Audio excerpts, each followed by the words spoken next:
long time, you know, I was trying to figure out, like, what was the real goal for feminism? Like, what was it really about? You know, was it about equality of both sexes, or is it about equality of women? You know, because think about, like, if if you want people to be equal to men, that is communism. And if if you want women to be equal to other women, it's still communism. It's still, we want everybody to be equal. We need everybody to be the same. You know, but because if you talk to most feminists, the stuff they talk about, it's not really about rights. It's not about more rights. It's about, you know, making it so women can make more money. So if you talk about, like, the hardcore feminists, they don't talk about really equality anymore. What they talk about is, more power. They want more power. They want more economic power. And if you look at, and they always talk about they want CEO. They want to make as much as a male CEO or something. They want to make as much as a male executive. And a lot of these roles are not really powerful roles. It's kind of weird they want these roles, but it's not really. That's not really going to change the world. So, because if you look at, like, the top elites, like the real elites, like um, I don't even say, well, George Soros, he does have a lot of power though. The Alan Greenspans and whatnot, the Bilderberg Group, and all these people, like the real elites, like the people in each country, the real leaders of these countries, not the puppets, not the president, not the prime ministers. No, the real people that run the countries. They're mostly men. They're mostly, and they're all different races too. They're not white. Some of them are Jewish, some of them are white, some of them are African. They got, Indonesian, Filipino. And it's it's all different races. And you have some women with power, like Merkel and everything. And you have leaders of, you got a lot of women leaders. The Queen Elizabeth, people think, well, Queen Elizabeth had no power, man. They got power too, because, we don't really know the wealth of a lot of these people. A lot of their wealth is off the book. So really, we don't, of course, they're not going to tell us what they're really worth and what they actually do. They're not going to reveal that. They're elites, man. So these women are still going after, and it's kind of weird how they go after people, but they're still going after the puppets. They're still going after, like, the small fries. They're still not going after the big fish. And it's like, if you wanna get toxic masculinity or whatever, you go for George Soros. You would think these feminists would name this person. Like, how come they never go after George Soros? How can they never go after Warren Buffett or Bill Gates? People with a lot of money and a lot of power. Why do they always go after the small fries? Why they want to take, little guys on YouTube's job? But they never go after the big guys, the Bilderberg Group, the elites in a lot of these countries, the Asian countries. A lot of the leaders are totally, like, these are total patriarchal societies. Are, like, a lot of people don't know, Japan and China and Korea, they're patriarchal societies. They're ruled by men for like 50 years. Castro and all these people, Kim Jong-un and all these people. These are, like, Saddam Hussein type. These people will be dictators for like 50, 60 years. And the funny thing is, at first we were going after these people, but right wing was doing that. They was going after the real power players. But feminists, they never seem to tackle this. They talk about toxic masculinity and how men are not really oppressed, and they talk about men all day, but they never talk about these people. They never talk about George Soros, Bill Gates, none of these people, Warren Buffett, none of these people with real power, real influence, You know, they could buy a country, make a put a country in debt. You know, Monsanto and all that stuff. People who run Monsanto, people who run, never talk about them people. Anyway, they go after small fry. But anyway, the video I make the video about is really about the whole ally thing. Now, at first, the ally thing was, you know, anybody. It was basically like we need people to be on our side who are not going to question us. You know, just going to ignore the facts. You know, we just need somebody on our side. Now, for the past 50 years, feminism has basically emasculated the male. Basically made it so it's kind of funny how, you know, they spend all this time making the male like they want to make the male not masculine, but they still need the male to run the country and give them their rights. So, and they still need the male to protect them, because you know this whole Hollywood thing and the sex harassment and all stuff. This has proven that women can't protect other women. Women don't love women enough to protect them. Like the Secret Service has to protect the president.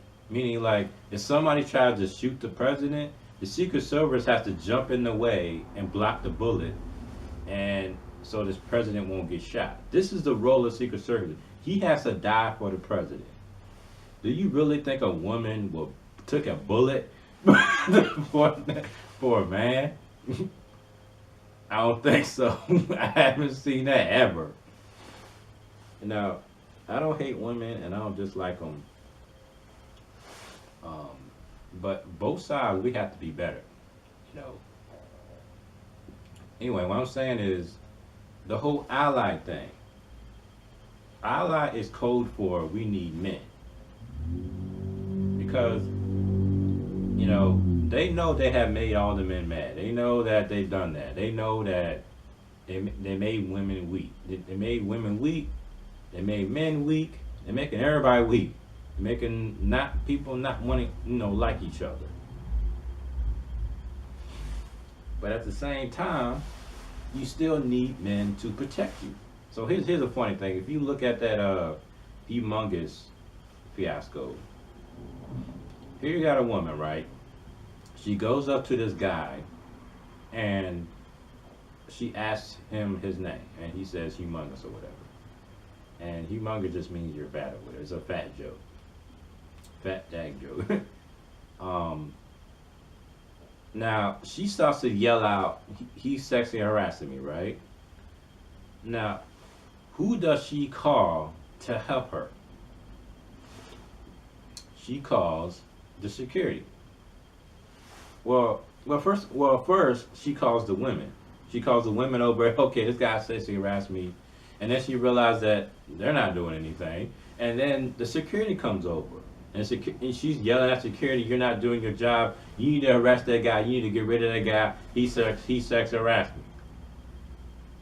So if you think about it, the process was she went to the women first, but the women couldn't help her because they're not physically as strong as a man. So then after the women, she goes to the men. She knows the men are physically strong, and the men will just do their job. See how when women always expect that men to just do their job, even when they're being disrespected, they expect the men to just do their job. So if you ask women on the whole, International Women's Day, and you say, well, what would happen if it was an International Men's Day and then they took a day off? Would you be cool with that? A lot of women would say, man, men won't do that because they want to do their job. See how we expect men to do their job, but we have low standards. We don't expect women. We don't expect much out of women, but we do expect men to do their job. So she goes to the man because she knows the man will do his job and take care of the situation. So it's kind of funny how they spend all their resource, all their time trying to make men weak, and then when there's a problem, the first or second person they call is the man. They still need to call the man over. They still need most cops, most firemen, most detectives, most government officials are still men. So when feminists were trying to get their rights, well, I guess they would say God-given rights, they were given to you by the government. So women didn't get the rights by themselves. They had to be given to them by the government. In fact, in Afghanistan and Iran, before it became an Islamic state, it was like I think it was like a monarch or a patriarchy or something like that. It was like a king and a queen or a prince and a princess. You know, during that time, the country was totally free. It was like America. You walk around with no scars and everything. And then I think I don't know when it was, like late 70s. The Islamic State was about to come back, and the woman was getting really scared. And he was like, "Wait, we gonna lose all our rights? So we gonna have to start wearing this hijab? Okay, we gotta do something about this." So all the women in the country fought to make sure that the Islamic State didn't occur. But by themselves, they couldn't do it because a lot of people understand is the reason why tribes rule an area is they have to fight. They have to do a physical fight. There's a fight between one tribe and another tribe, and when one tribe wins, physical fight or killing, if one tribe wins, that tribe gets the land. It happens with gangs all the time. It happens in countries all the time. You know, they fight these wars, they fight over the land, and whoever wins gets the land, gets the resources, gets whatever. The women, I don't know, gets whatever they want. You know, the gold or whatever. But you have all these women fighting these men. Women knew they couldn't fight a physical war with the men. But they fought. Let's say they tried to speak to the government, just to tell them basically a protest. You know, protest is just talking. You're yelling at the system for to change it. But men don't protest. Men fight to gain something. But women, they're not physical, so they can't fight to do anything. They can't fight a physical fight with the men to win their rights. So by themselves, they lost because the men didn't fight for the women. So that's why they lost. So that's why the Islamic State was able to come into power, because women couldn't physically fight the men to make sure that this Islamic State wouldn't come into power. So that's why they lost. They was just protesting. They were just talking, yelling at complaining, telling the government, "No, we don't want this." It wasn't gonna work. They need to physically fight the men, and it wasn't gonna happen. No way. And so what I'm saying is, women can't physically fight. They're not physically strong as men.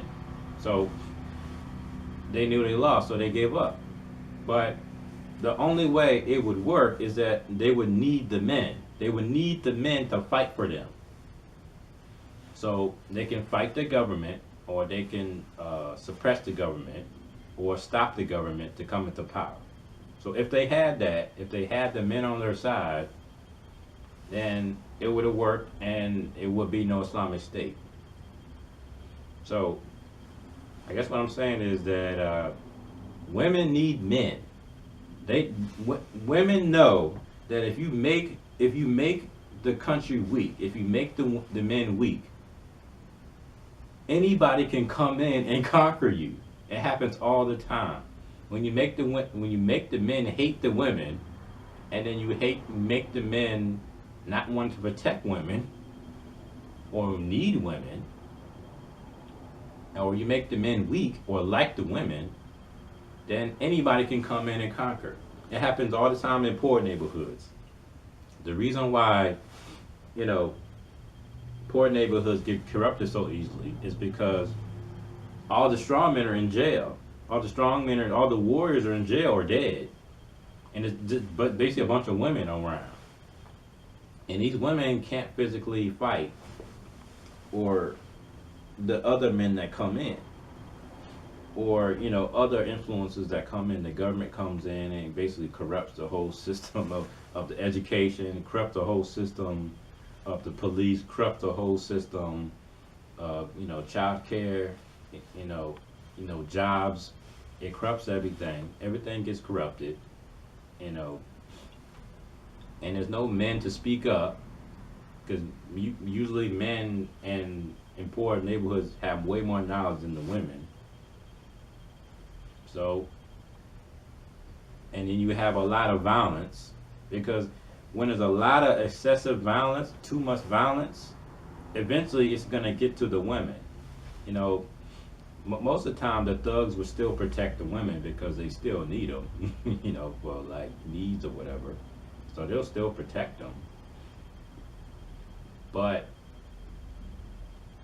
eventually the violence becomes so excessive because there's no OGs, there's no father figures around. Eventually the violence would get to them too. So you don't want the men to be weak. You don't want the men to be overly masculine, overly emotional, because the violence would eventually get to you. So what's going on in feminism is that they need men. The problem is they need men. It's like they still need the masculine men because when it gets really bad, they still need the men to protect them in situations. So, like I said, if you have a girlfriend and she's a feminist, and if you're talking to her and she's like, I don't need you to protect me. So, wait. So if you're getting robbed, you want me to just stand there? So, is that what you want? No, they don't want that. So when women say things to me, I'm like, well, I don't know if I really believe you completely, but I'm not gonna sacrifice my happiness just to make you happy though. So, but I'm noticing that, everything is coming back to full circle. Women made Sweden a feminist country. They made it so it could be women ruled the country and made it open borders. Anybody can come in because women are more agreeable and more compassionate. So they want to help everybody. So they made it open borders. Anybody can come in. And because of that, and because women don't really care about the future, all they do is care about the present, anybody's coming in and they don't know anything about their cultures and is letting them in. And they're not protecting the women. And like I said, women don't love women like men do. We love you and like you and want to protect you because we want to be with you. But women don't love each other like that. They don't love each other enough to die for them or protect them. So they need the men. So what's going on? If you go to Sweden, if you talk to Swedish women, they'll tell you, I'm afraid to go out at night. The only reason they would say that is because the men are not protecting them. And the only reason why they don't want to protect the women is because they're scared. They're scared of being called, sexist or, called, toxic masculinity. So they're scared. The men are scared of women. They're scared of being around them because now you might accuse them of rape or men are scared of women now. They're scared of that. Probably definitely in that country. And then the government, You know, you can't criticize Islam. You can't criticize the immigration because you'd be seen as a racist or a Nazi. So the men are scared. They're scared to protect women. They're scared, and they're being weakened. And because of all these rules, they hate women now. And because of that, the men don't want to protect the women. So if they're not being protected, then things will occur. Bad things will occur. Assaults and whatnot. So if you make, and they're planning on bringing another 100,000 up in there. I think it was and the elites are laughing. They're like, hey, "This is what we wanted." But this is exactly what we wanted. We make the men weak, and you can easily conquer a country. But what I'm saying is, you know, allies call for men. Women are starting to realize that they do actually need men. They do actually need them to be. They need them to protect them. But at the same time, how are they going to do that if most of the masculine men, hate them or are scared to be around them? So they have to. I don't know. I don't. But they're so high-minded. Their egos are so big that they can't just come out and say we need y'all.